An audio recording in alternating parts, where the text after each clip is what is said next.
झोपेवरच सुख दुःख अवलंबून आहे. रात्रीची झोप होऊनही तुम्हाला फ्रेश वाटत नाहीये का? तर ही रील तुमच्यासाठी आहे. आयुर्वेदामध्ये म्हटलंय, निद्रा यत्तम सुखम दुःखम आयुष्तस्य हिताहितम पुष्टी कार्शम बलाबलम वृषता क्लिबताम च.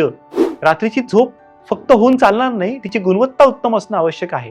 उत्तम झोप झाली तर माणूस सुखी असतो आणि उत्तम झोप नाही झाली तर माणूस दुःखी असतो.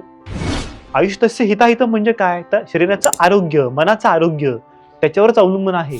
पुष्टी ही कार्य म्हणजे काय? तर उत्तम झोप माणसाला बलवान बनवते, तर कमी गुणवत्तेची झोप ही माणसाला कार्य म्हणजे बारीक बनवते. वृषता क्लिबतामच याचा अर्थ आहे, उत्तम झोपेची गुणवत्ता चांगली असेल तर मनुष्याचं पौरुषत्व चांगलं टिकून राहतं, प्रजनन क्षमता चांगली टिकून राहते. झोप म्हणजे फक्त आराम नाही, तर शरीर आणि मनाची पुनर्बांधणी आहे. आपण जेव्हा झोपतो तेव्हा शरीरातील तीनही दोषांचे संतुलन होते, पेशींची रिकव्हरी होते आणि शरीर निरोगी बनतं.